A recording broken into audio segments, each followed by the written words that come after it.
And then you've got a rowing boat there. That's a retired sea captain, Captain Lilly, who used to help the Marquis with his boats here. And he's taken two of the Marquis's daughter out on the harbour for a potter about.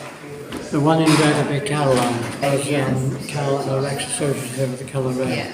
But he's forgotten and always left one oar on the quayside there. So as he's only got one oar, the bows of that boat will tend to go around in a semicircle.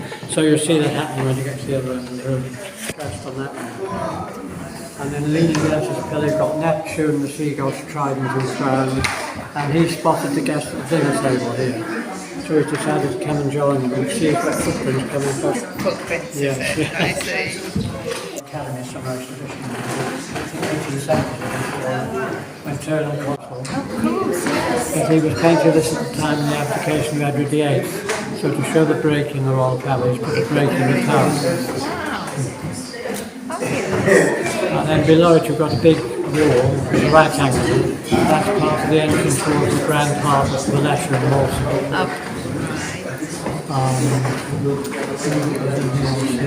And then the steamer to the right of the island, that's a steamer called the Newydd, which Marcus 6 o'clock and his wife Henry something they can point out to the guests for the time. Of course, yes.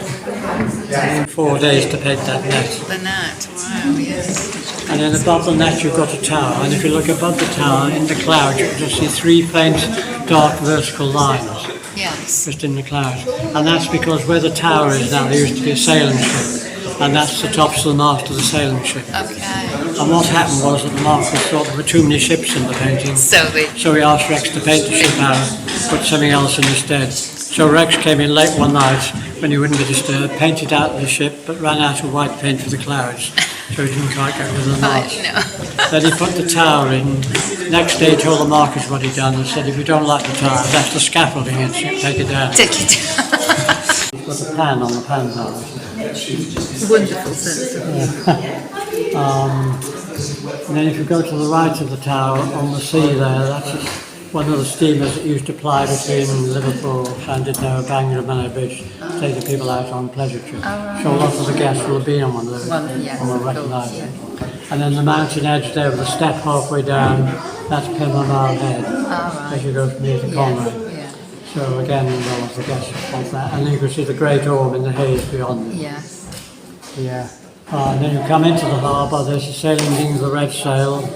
So red, Caroline, so Caroline is at the helm. And Rex, of course, is separated again. He's punting the rest of the family across the harbour in that gondola, pagoda, whatever it is. And then it's the town hall in Bonn in Germany. And above it you've got an Austrian church tower with an onion dome, that tall tower. And then to the right of the town hall you can see an open doorway and a Gothic window. That's part of the exterior past Newydd. And then to the right of that again you've got a street with an arched gateway at the end. That's Totnes High Street in Devon. Totnes High Street where? Devon. Devon? Oh. And then behind it you can see a waterfall on the hill behind. That's Aber Falls. Oh, they're wonderful. Yeah. But of course it's in the wrong place. Yeah, it's up a exactly, valley, yes. So it had something else for the guests to spot. And you come a bit further along, you've got cross trees And if you, that's a symbol of love. But if you look at the right-hand tree, it's wilting. Oh yeah. So that's another symbol of his failed love affair. And then here you've got, in the arcade here, you can see a hanging cage with a bird in it. It's a whistling bird, so that's a pun in his name, Whistler. You can see Caroline's shawl or scarf on the wall beneath it. And on this side of the pillar next to the shawl, you can see a cello. That was the cello that the future 7th Marcus, who was in his teens, was learning to play. But he wasn't very keen on it, so he's left it in the corner with a broken string. And then you've got 3 dogs here, French bulldogs or pugs, and they belong to the daughters of Lady Anglesey. The one on the pink silk cushion with the pearl collar was very spoilt, and that's trying to keep the other dogs off the bowl of food. And on the bottom step you could see a pile of books. That's because Lady Anglesey was always looking for books to read, so Rex has put some books there for her. She often lost her glasses, so he left a spare of glasses for her there. And then on the top step next to the dog, just to the right of that dog standing on the step, you can see the poignant feature in this mural. And that's a lighted cigarette with a wisp of smoke coming up from it. And Rex was about to go off to war. He could have gone as a war artist where he felt he was safe, but he said he wanted to play an active part, so he joined the Welsh Guards in the tank regiment. And he said he'd leave that cigarette there and pick it up when he came back after the war. But unfortunately he was killed on his first day in action after D-Day in Normandy.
Ooh.